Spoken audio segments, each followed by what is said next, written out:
고통을 공감하는 상상력의 힘. 인터넷 시대에 굳이 책을 읽을 필요가 있느냐는 소리를 자주 듣는다. 그 바다에 들어가면 정보가 넘실거리고 얼마든지 활용할 교양거리가 넘쳐난다고 한다. 더욱이 영상 시대라 배우고 익히는 것도 영상 매체를 이용하는 것이 훨씬 전달력 높다는 말도 나온다. 한때 책의 죽음을 운운한 것도 이런 흐름과 다르지 않다. 되돌아보면 그 기세가 얼마나 도도했던지 나 같은 책벌레는 세상 살맛 없어지는 듯한 위기감도 들었다. 그때 생각한 것이 하나 있다. 아무리 책을 좋아하고 책 덕에 성장하고 책 때문에 먹고 산다 하더라도 만약 유효기간이 끝났다면 다음 세대에게 책의 가치를 과장할 필요는 없다. 어디까지나 개인적인 기호일 뿐이다. 세상이 바뀌면 문화의 우세종도 달라지는 법이다. 필요 없는데 필요하다고 말하는 것은 거짓이다. 내가 거짓말하며 혹세무민할 이유는 없다. 그러니까 다시 한번 되돌아보자. 이제 책은 필요 없는 것이 아닐까? 있다면 지금껏 강조한 것과는 다른 그 무엇을 말할 수 있어야 한다. 아마 이 정도였던 듯 싶다. 스스로 던진 질문에 답을 구하면서 내가 붙잡은 것은 상상력이었다. 특별히 세기 말에 들어 신화적 상상력이 주목받고 이를 바탕으로 한 문화산업이 기승을 떨쳤다. 옳다구나 싶었다. 문화 경쟁력이 상상력에 뿌리를 두고 있다면, 그리고 영상 매체가 열매라면 책 읽기의 가치를 새롭게 조명할 수 있을 터이다. 영상은 상상의 실현이다. 그렇다면 상상력은 도대체 어디서 키울 수 있을까? 그것은 책이다. 스스로 상상하게 하는 힘이 거기에 있지 않은가? 잘 알다시피 책, 특히 문학은 상상력이 펼쳐지는 한마당이다.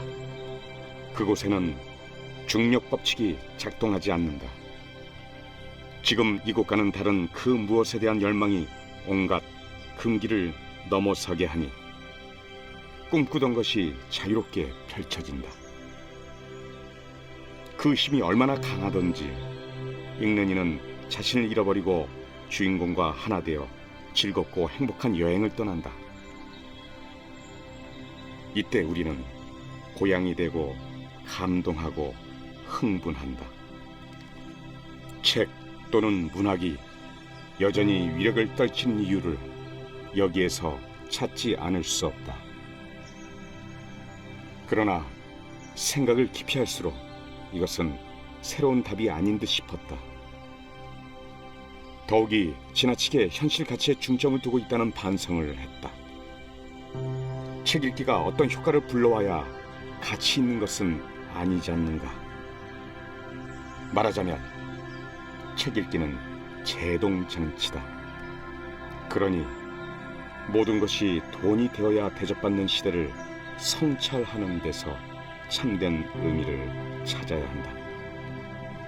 그런데 상상력이 돈이 되는 시대이니만큼 이를 익히고 키워주는 책 읽기의 가치를 무시해서는 안 된다고 말하는 게 영 탐탁지 않았다. 다른 답을 찾아야 했다. 질문을 던지고 답을 고심하는 이에게는 벼락 같은 행운이 닥쳐오는 모양이다. 어느 날 서경식이 쓴 교양교육 홀대하는 일본의 대학이란 칼럼을 읽다 큰 깨달음을 얻었다. 이 글에서 그는 일본의 대학이 20년간 교양교육을 얕잡아 왔다고 말했다. 이유는 우리와 마찬가지로 대체로 도움이 되지 않는 취미로 여겨와서란다. 그렇다면 일본 대학이 내세우는 가치 기준은 무엇인가? 예상할 수 있듯 취직에 유리한가 아닌가, 실용적인가 아닌가이다. 이 같은 현실을 안타까워하며 그는 현대인에게 요구되는 교양은 타자에 대한 상상력이라고 정의 내렸다. 우리가 만약 폭탄 공격을 당하는 쪽의 고뇌와 아픔을 상상할 수 있다면 전쟁에 저항하고 평화를 쌓는 첫걸음을 뗄 수 있을 터이다. 그는 젊은이들이 이러한 기초 능력을 갖추지 못한 채 사회로 나가는 것이 불안하다 말했다. 아, 나는 아직도 참된 사람이 되려면 멀었구나. 이 글을 읽으며 속으로 맨 처음 뱉었던 말이다. 고작 현실 법칙에서 벗어나는 것을 상상력이라 여겼으니 내 지적 능력이란 고작 대학 교양 과목의 문학개론 수준에 멈춘 것이 아닌가. 때가 어느 때인가. 초국적 기업이 더 많은 이익을 독점하려고 세계 차원에서 무차별 공세를 펼치고 있지 않은가. 그 엄청난 고통과 폐해를 약하고 가난하고 배운 것 부족한 사람들이 무방비 상태에서 겪고 있지 않은가. 그런데도 나는 한가한 소리나 늘어놓고 있었다.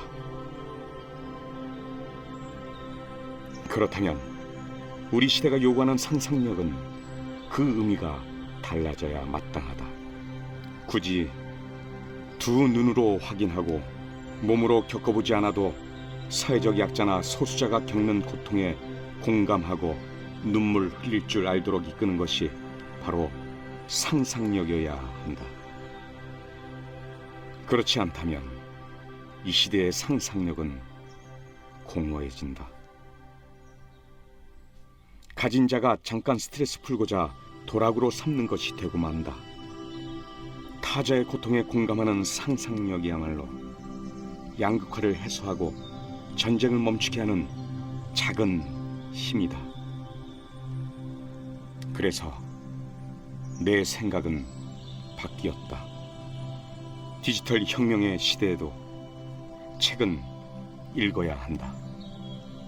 상상력을 익히고 키우기 위해서다. 그렇다면 그 상상력이란 무엇일까? 바로 겪어보지 않고도 타인의 고통을 이해하고 공감하는 능력이다. 신자유주의는 끊임없이 세계 차원에서 타자를 만들어낸다.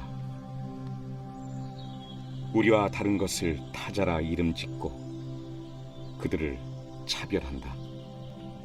다름 때문에 차별받는 무리는 고통 속에 신음하고 있다. 우리의 무리에 머무는 한 그 아픔을 짐작할 수 없다. 하나, 우리가 상상하는 존재라면 그 고통을 이해할 수 있어야 한다. 자고로 책 또는 문학은 타자의 고통을 이해하라고 우리에게 귀뜸해왔다.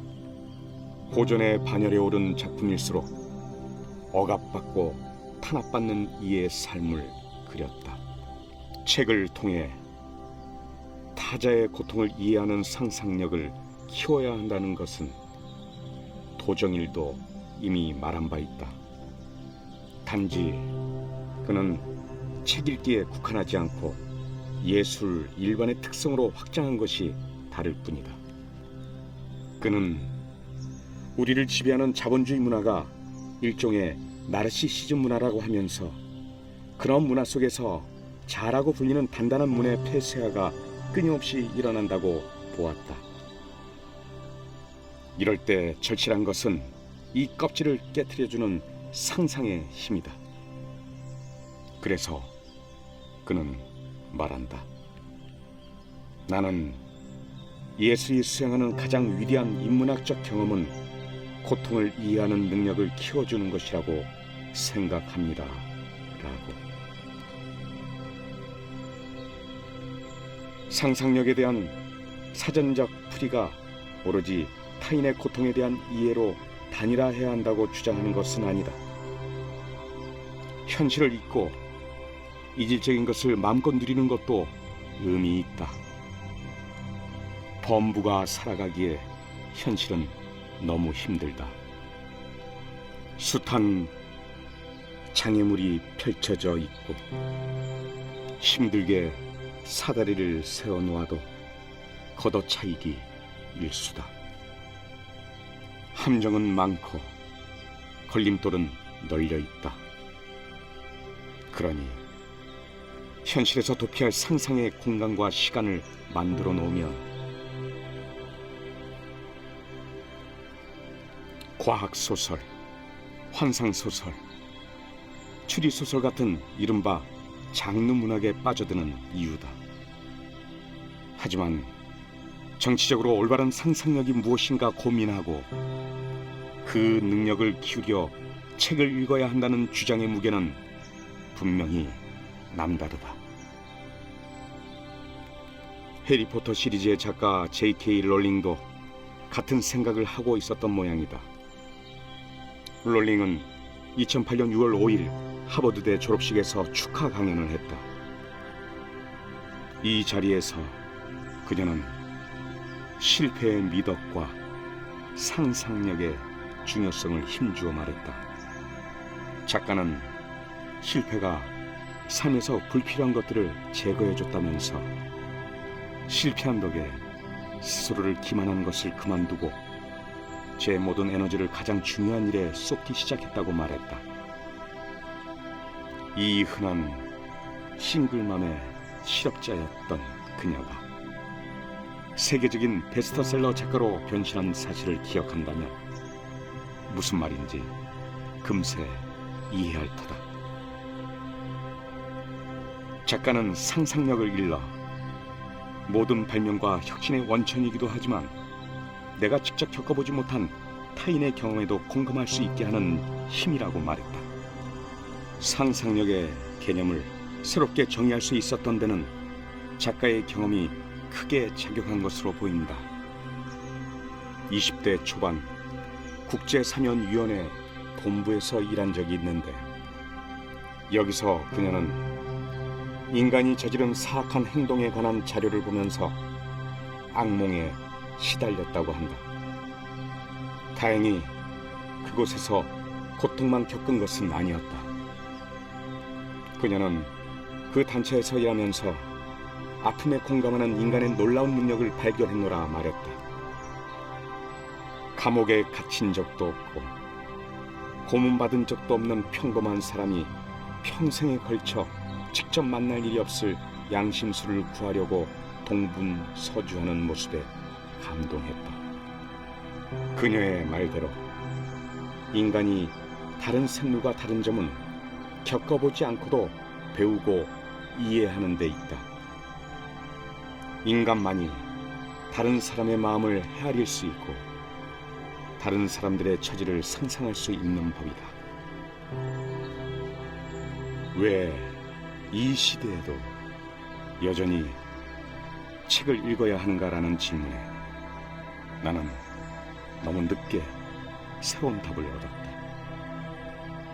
굳이 정리하자면 타인의 고통을 상상하는 힘을 키우기 위해서이다. 그렇다면 다시 도전적인 질문을 던져야 한다. 모든 책이 우리를 그렇게 만들어주는가? 그건 아니다. 그렇다면 이제 좋은 책의 개념이 바뀌어야 한다. 고통받는 이의 눈물에 공감하고 함께하도록 이끄는 책이라고 말이다.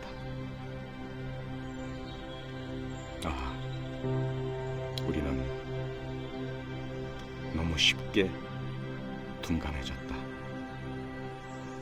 소통하고 공감하려는 의지를 너무 일찍 버렸다. 그들이 지르는 신음이 들리지 않는가? 그들이 흘리는 핏물이 보이지 않는가?